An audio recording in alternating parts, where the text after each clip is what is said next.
Gets him going straight, Big Pat, and that's a gutsy game win. Good effort there. Good run by all three, really. The first three have beaten the others clearly. Devon, very disappointing, had a lovely run. Tomorrow's party's run fourth. That won't help tomorrow's party in terms of getting into the Cup. But we've got another Cup runner. Big Pat goes up the order and is assured of a run in the Melbourne Cup now. Yes, his second Cup, as you mentioned, Bruce, and just great to see a horse who's lost all form find his best form. Gee, it's been a while since this horse has won, Big Pat. St Leger, 2001. Bruce, over 2 years. That was the St Leger run at Moonee Valley, I think. Johnny, he beat Bush Padre in adolescence in the South Australian Derby at about the same time. So he was a really promising horse. As I said, he was 12-1 in Ethereal's Melbourne Cup, and he finished 19th on that occasion. Yes, and I'll tell you what, Bruce, after that, he never looked like running a place for 12 or 18 months. So a great training effort there. It came together, those two horses, I see there, he's come out there and given Fawaz a bit of a knock as well. Peter Mertens with the whip in the left hand, but nevertheless, he's gone well. Let's join Peter, who's with John Letts, and maybe they're thinking Cups now, John. Well, they are, and Peter Mertens is very excited about this horse. 49 kilos in the Melbourne Cup. Pete, how's the diet going to be? I look like a budgie yet or not? You're very excited about this horse, though, Peter, aren't you? You've been with him a long time. Look, I rode him for the last connections and trainer, and the horse, I won a Derby and a St Leger on the horse. The horse has got its great staying ability, so with no weight on his back, he's and if he's right on the day, conditions suit, he's a good chance. 3200 won't worry him? No, look, I rode him in a Melbourne Cup here 2 years ago, and he slipped over at the start, got knocked over at the top of the straight after there was a race fall. And the horse used to forget he went around. He'll be a sentimental favourite with a lot of people, this horse, because they did expect a big thing from him that year, didn't they? Mate, don't worry about Seabiscuit. He's my Seabiscuit this way. Congratulations, Peter. So there we are, Seabiscuit.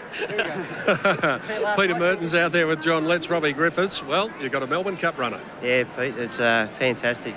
Thrilled to bits. He hit the line great today, and he's had a lovely preparation, and the riding was on the wall with his terrific run at Caulfield, and we had he had a cold in between times, and we missed Geelong, and we had a few hurdles in front of us, and we just stuck to our plan, and we wanted to try and sneak into the Cup through the back door, so to speak, and we wanted our horse to have minimal runs, so he's not tired, and he hit the line good today, and I'm sure he'll pull up well, and looking forward to Tuesday. If you don't mind, I'll just talk to the bloke over your shoulder, because the gentleman over Robbie's shoulder is used to asking questions on Sport 927. Dean Lester is a part owner of Big Pat. Now I'm going to ask the questions, and I'll ask the silly one. How do you feel? I don't know, Peter. The head's spinning, I've got to say. At the 200, I thought he's going to run second and we're going to get in the Cup. And now he's won and we're well and truly in the Cup. How quickly do you want Tuesday to come around now? A runner in the Melbourne Cup, this is unbelievable. That was the sales pitch to a couple of people that were a bit keen on going in the horse. I said, we're 5 months from having a Melbourne Cup runner, just hoping to get him in the horse to start with. And here we are today, and Tuesday comes along and we'll be here. Well, you might have to interview yourself after Tuesday, but congratulations. It must be a great thrill to be here on our big day. Just the biggest thrill, Peter. Thanks very much. Been well done. Thanks. I think the key, Doc, is to work at Sport 927 and own a horse over the last 2 weeks, don't you? I missed out when I was there, Bruce, but look, just a great effort. And Peter Mertens, one of those probably unsung, hard-working Victorian jockeys. He's got about 5 kids too, Pete, so the prize money there, his share won't go amiss. Well, he rode the horse 2 years ago in the Cup, and he's on the way, this horse, to another Melbourne Cup on Tuesday.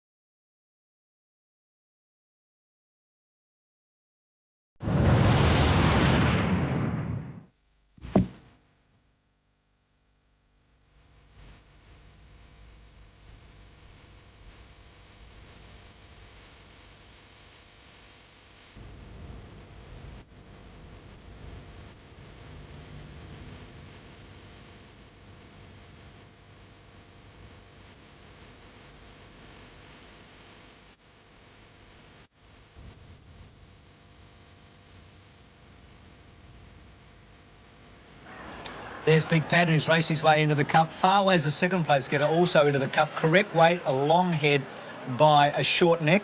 A long head by a short neck. Big Pat, $692. Farway's $210. Dance on Wood, $1.50. The Quinella, $26.10. Trifecta, $126.30. Exacta, $48.60. The running double on races 2 and 3 was $21. Jason Dunstall was with another great supporter of Derby Day. We're down here in the magnificent Tui's New Lounge, and I'm with the Managing Director of Tui's Victoria, Mr. Vince Kelly. Vince, great to see you. Hi Jason, great to see you. Now, this is the third year that Tui's have been involved in the Melbourne Cup Carnival. What does this week mean for Tui's Victoria? Oh, it's a huge week for us here. The Tui's New Melbourne Cup is the biggest sporting event in Australia, and we're right at the centre of it. It's a great privilege for us to be in that position. And of course, a couple of big campaigns that you're running. First and foremost, tell us about the search for Victoria's greatest mate. Yeah, the Tui's New Great Mate Search. That's been a real cracker. We worked with the Herald Sun on that, and we've got 2 mates who will be here on the Tui's New Melbourne Cup Day in the mounting yard, right at the centre of the action. I'm sure they're going to enjoy themselves, and most importantly, you've been helping Camp Quality raise funds throughout the week. Tell us about that. Yes, we have. People are able to buy one of these pins for $5, and that we'll be working with you, Jason, I think, to pick out some lucky winners who have the chance to win a 3-month supply of Tui's New, both here on the course at Flemington and at home. Yeah, I think I'm going to be very popular throughout the week giving away free Tui's New, Vince. I'll tell you what, we look forward to catching up with you again later on in Cup Week. Thanks, have a great day. Jason Dunstall there, so correct weight, dividends given. Let's go down and join Jim for the presentation. Ladies and gentlemen, we have a new runner for Tuesday's Tui's New Melbourne Cup. Big Pat is into our great race on the first Tuesday in November. Of course, winner of race 3 on the program here on Amy Victoria Derby Day here at fabulous Flemington, of course, the Saab Quality. Gives me great pleasure assisting in our presentation for race 3. Our committee member, Mr. Amanda Elliott. Welcome, Amanda. Of course, from Saab Australia, the marketing manager, Mr. Ray Webb, to say a few words. Ray. Thank you very much. Members of the VRC, distinguished guests, ladies and gentlemen. Saab Australia continues to support the world-class Spring Racing Carnival. And here's an interesting formula. Win the Saab Quality, enter the Melbourne Cup, and go on to win it on Tuesday. 2 years ago, a couple of years ago, Brew did exactly that. And we can expect, maybe we can expect a repeat with Big Pat. Yeah? Good. I agree. This week, Saab Australia released our all-new Saab 9.3 convertible, Saab's most recognised car ever. We call it the Saab convertible, the Irresistivertible. Turbocharged 4-seater convertible with irresistible styling. We think it's the only way to go topless in all seasons. On behalf of our Saab owners, Saab dealers and management, we congratulate the winners of the Saab Quality today, and may they go on and win the Cup on Tuesday. Congratulations. I'll call on Bruce Montgomery, to come up and say a few words. Firstly, I'd like to thank the sponsors of this race, Saab, and also the VRC committee for putting the race on such a magnificent day for racing. I'd like to thank all of my co-owners. I think I should name them: Mark, Craig, Todd, Luke, Paul and Dean, and also Brian Huddy, who's not here today, and his wife. It's a magnificent thrill to win a race like this, and we're very much looking forward to Tuesday. We dropped, I think, 4 kilos. We hopefully will have a better track, and yeah, we can't get there quick enough. I'd like to thank Robbie Griffiths. He's done a terrific job with this horse. We've only owned him for 6 months. And really, the horse has looked a treat. We've had a little bit of a setback 2 weeks ago when we had to scratch from the Geelong Cup when he had a bit of a cough. And he's come up well today, and we just hope that he can take the next step on Tuesday. I'd also like High hopes here for Big Pat Tuesday in the Cup. Now, the Nestle Peters Classic, Gold Lottie at $15, Gentle Genius huge odds, Sylvana at $5, Faith Hill $7, Paladama and Kriyanka both at big odds. Take out 4 and Floozy, the important late scratching. It's stablemate Xana at $6.30. Tata Tatiana, the country mare, at 10. Takula Diamond 30. Yvonne at $8. Mrs. Tendolka, all her city wins have been at Sandown 23. Infinite Grace at $4.70. Lucida and Make Me Strong for Bart Cummings at $42. Pat Welch down in the betting ring. Tell us about the Nestle, and has there been any move for Big Pat after that in the Cup? Just spoke to Michael Iskander, one of the leading bookmakers here. He'll halve Big Pat's price from 200s into about 100s. But the interesting news there, Bruce, is Farwaz was spec'd yesterday at 200s for the Cup. He slashed Farwaz's price into 66s. Let's look at this one. Finally, we've got a wide-open betting race by the looks after a couple of short price favourites greeting in the first 2 races. Sylvana, Faith Hill, all under double figure odds. So too Zana, so too Tarcoola Diamond, Yvonne, and right down the bottom, you'll see Infinite Grace. As far as we're concerned here in the betting ring, I've got Infinite Grace at a $4 favourite at this stage. Not a lot of money around on this race. The punters just trying to feel their feet a little bit at this way. But as I said, Infinite Grace at this stage, a $4 favourite on my board. So that's 3-1 there. The tips, Peter Donegan, Faith Hill, Dr. Turf. You're going for Infinite Grace, King Calendar, Gold Lottie. That's right, Bruce. And, well, we didn't know who ran fourth in the 1956 Hotham Handicap. Of course, the Triple Dead Heat. And somebody has texted me saying it was Storm Glow, ridden by Jeff Lane, ran fourth. I think it was my 8-year-old daughter, actually, so good on you. There you go. There's the result of that 1956. And the map there, the 1,600-metre start, and pretty big field, so barriers could be of some consequence here. So this race worth $500,000, which is the equal to any mares race in Australia. I think the Coolmore's the same. That's the only Group 1 race for mares. This is always a very competitive race, and we've got a top-class field this year. This is a very even, very tough race, Bruce, and certainly looking forward to it. And I'm looking forward to hearing what Kylie's got to say. I'm back with style guru Wayne Cooper, and it's not just the frocks here today that's keeping you busy. You've got a lot going on, Wayne. Yeah, we've got a new show going on for 7, What Not to Wear. We're seeing a bit of that today, aren't we? Tell us about the show. Listen, it's about if you've got problems, you're not sure what to wear, you've got big boobs, small boobs, big thighs, big bum, we come and fix it. We change your wardrobe, we throw it out, we get you a new wardrobe, and just basically educate you on how to put your clothes together for your body shape. OK, let's take a look. See the two women who outraged Britain in the new series. That looks so really nice. Wow. What not to wear this summer. Well, the girls look great, but you are going to be wearing clothes, right, Wayne? I am definitely wearing clothes. The show is coming next month to 7. It's part of our new hot summer lineup. Don't miss it. He's got attitude, that guy, hasn't he? Wayne Cooper there with Kylie Gillies. We're about to meet another finalist in the L'Oreal Paris Face That Stops a Nation.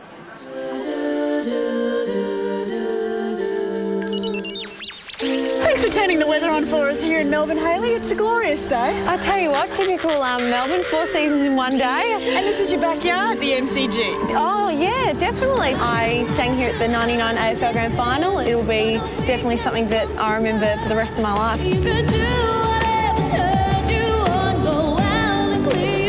could say that I possibly was born to be on screen or stage. As soon as I get a microphone in my hand, I'm off, and you've got to chase me to get it off me. So did you think you would come this far? When they called out Hayley White, I was like, hang on a minute, are you sure you've counted the right votes there? Something's got to be wrong, but no, it was me, and I was wrapped and my nana was crying in the audience. You never shut me up. I can talk a leg off a wooden chair. I love to have a good time, and I love to have fun with other people, and definitely love the horse races, and I think it'd be a great opportunity to explore that more and have a ball. I'm singing in the rain, just singing in the rain. Typical Melbourne. To vote for Hayley, call 1902 555 222 or SMS Hayley to 188 7444.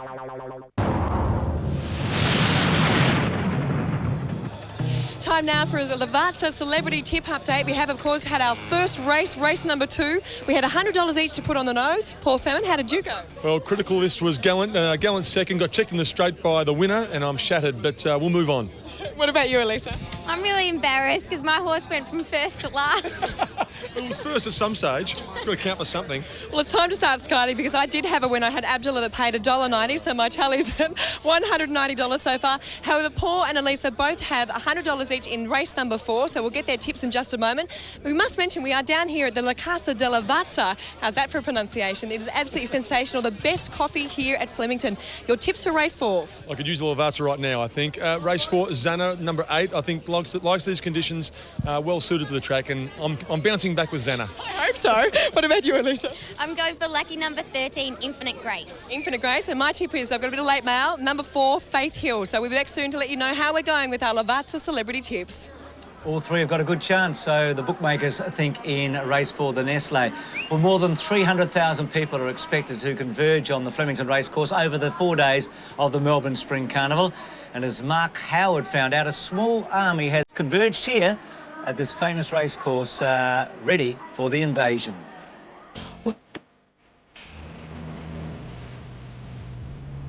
Fabulous Flemington, primed and primed to entertain the masses.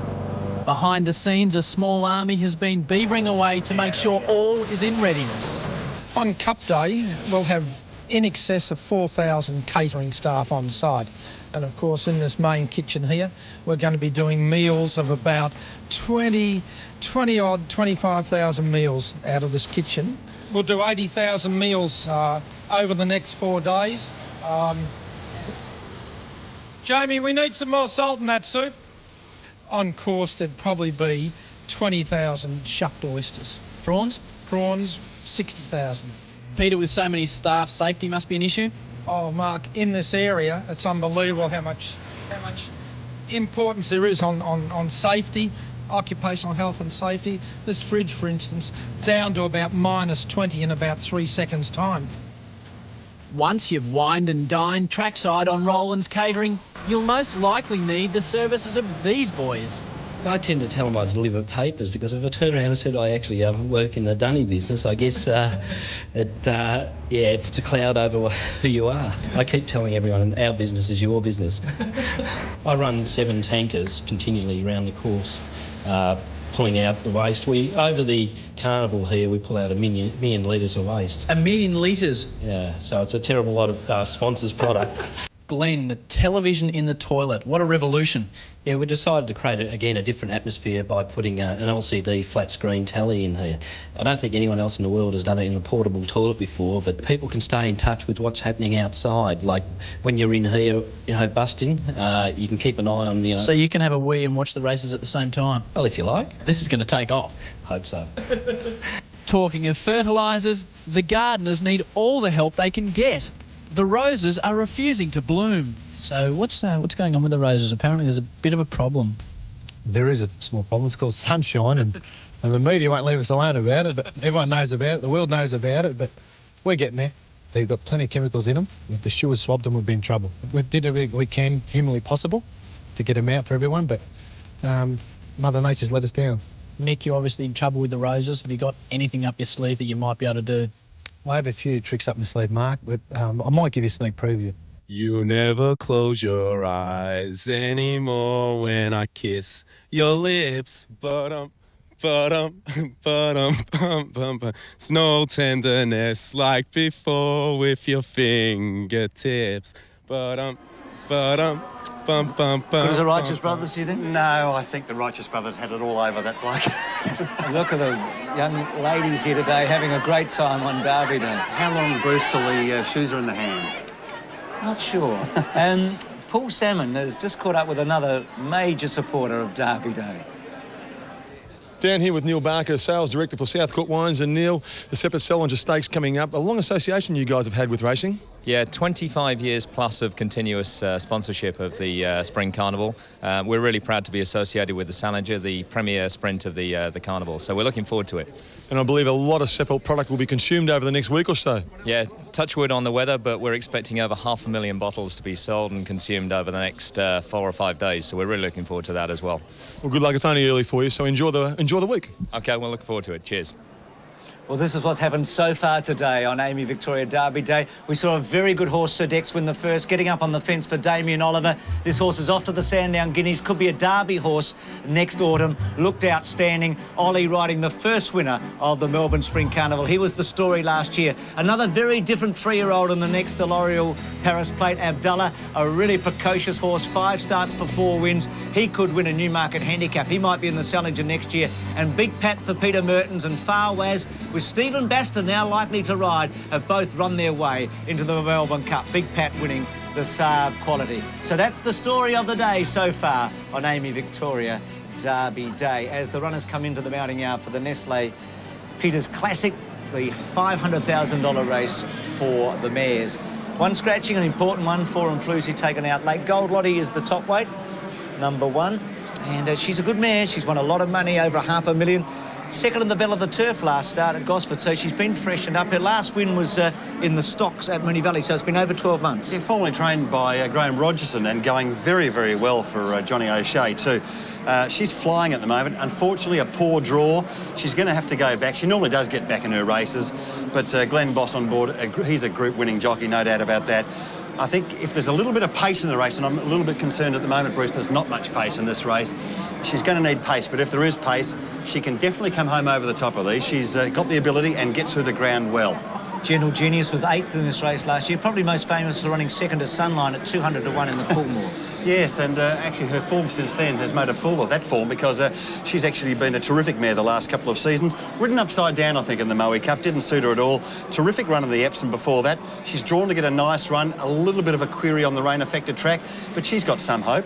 And big odds too. Sorry, Doc. Sylvana, no wins at Flemington in 8 starts, but look at the 1,600 metre form. 12 starts, 6 wins, 4 places. Yeah, that's right. She just loves this trip, particularly in Adelaide. She's been to Adelaide twice for 4 wins.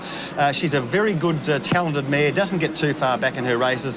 She gets through the ground well as well, if you can say that, and she's got a good each-way chance in a very even race.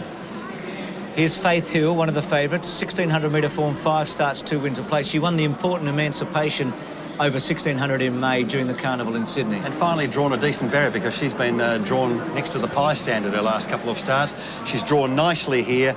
She has been getting back in her races. Maybe she won't get so far back today because she's finally drawn a decent barrier. And she's, she'll be one of the favourites, and she's got an each-way chance. Paladama, number 5, won the Hong Kong Jockey Club Plate on Melbourne Cup Day last year. Last start was 10th at the Valley. Yes, look, she just held her ground in an average sort of a run at Moonee Valley. She's had 2 runs back from a spell now. However, Bruce, I think she's a dry tracker, and for that reason, I'm going to discount her here. Kriyanka likes the slow going. I saw her beat Ain't Seen Nothing in the Adrian Knox at Randwick last autumn. Yeah. She won by about 5 lengths that day. She hasn't done a great deal since then, but she does go forward in her races. She's drawn a decent barrier. The Underwood run was okay. I don't know if she's got the class, the zip to win the race, but she won't be too far away. Now 7 is scratched, so we go to this stablemate 8, Xana.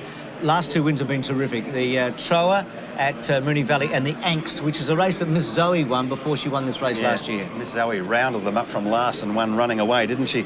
Look, she's certainly on the improve this campaign, Xana, no doubt about that. She's taking another step up here, no doubt. That was a Group 3 race, I think, at Moonee Valley. This is Group 2. She's going to have to take another step here, Bruce. She's probably got the right form going into the race. Just a rough hope for mine. Tata Tatiana is a country mare that's been everywhere. She's carried huge weights in her bush racing. It's her first try at the 1,600. Yeah, she's had 2 apprentices on at her last couple of starts, of course.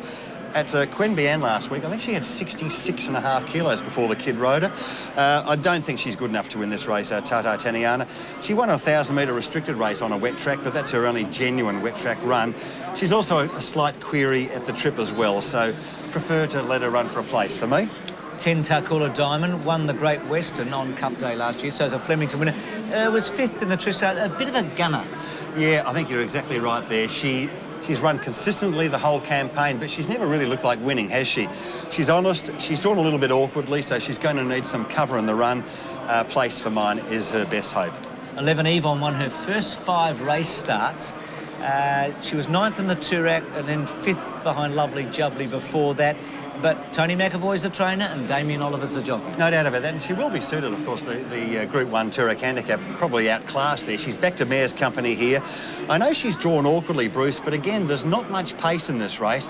I think she'll go forward. I wouldn't be surprised to see her get a nice run here from her wide barrier. I reckon she's got a good chance.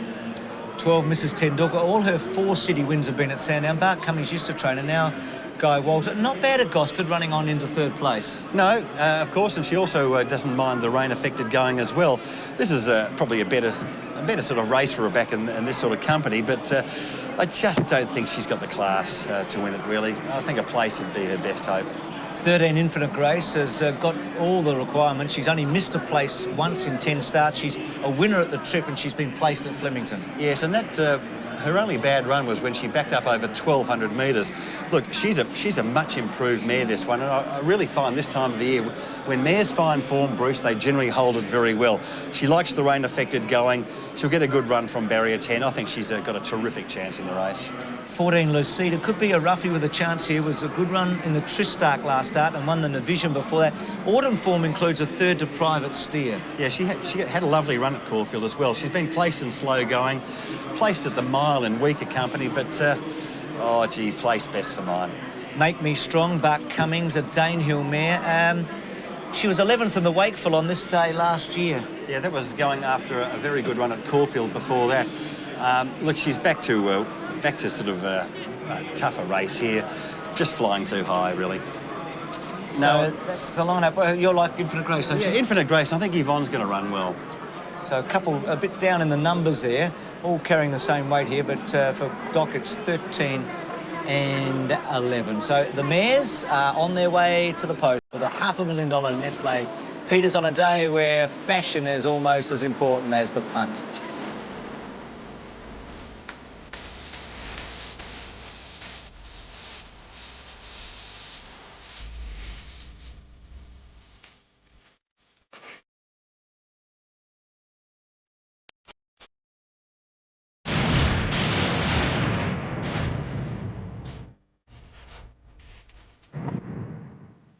There are tens of thousands of people here today. One of the big problems, how do you keep track of your mates? Tom's got the answer. Well, we thought we'd buy these hats while we were in Edinburgh in Scotland, and obviously it's very easy to find each other in the crowd, and also my daughter who's over there, she might be able to pick us out too. Fashion wasn't a high priority, obviously. No, never is, but yeah, adds to the atmosphere and yeah, good fun. They have no shame. To the horses behind the barrier, there's Faith Hill. Ron Quinton had a fantastic spring carnival, winning the Oaks last year. He's the trainer of Faith Hill, and he's with Peter Donegan. Ron Quinton, always nice to see you at Flemington, and finally you haven't got the visitors' draw. No, she's drawn good today, Peter. She drew bad here the first day and then drew a bit better at Caulfield, but she's drawn good today, so she should have a nice run. She got a mile out of her ground at Caulfield and ran home just as well as Four and Floozy. Would you expect that she'd be a bit handier today? Yes, off that good gate, and particularly 1600 where the tempo mightn't be quite as solid, she'd probably be a little bit handier. So I've left it to Kieran. He's had a couple of rides on her now and he knows her probably as good as anyone, so we'll leave it in his capable hands. As I said, always nice to see champions back at Flemington on Derby Day. Best of luck. We hope our luck continues. So Faith Hill in the market starts from one now that Floor and Floozy is scratched. Where's the move in the betting ring, Pat? Who's it come for? Money down for Yvonne and Infinite Grace. Both have firmed up late, Bruce, in betting. Silvana, Faith Hill and Xana all blowing out a couple of points, but late money for Infinite Grace will start around the each-way quote. So Infinite Grace, the one that punters going for. John Letts behind the barrier on his trusty steed Banjo. John, track seems to have settled down really well. They can win, I think, from anywhere. And how about Infinite Grace? She's been a most consistent mare. How does she look to you? She looks very well at the moment, Bruce. She's very relaxed mare and or filly actually, and or mare, but she's very well. And of course, the guy on top, Greg Charles, fresh after winning the Moonee Valley Cup last week, or the as we now know it as the Cathay Pacific.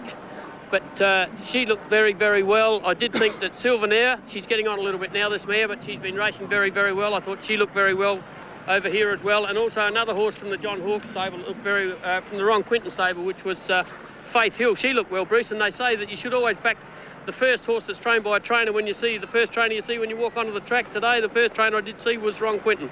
Well, there's a good tip. It looks like Gold Lottie's got the blanket on. Yes, that's Gold Lottie's got the blanket on. And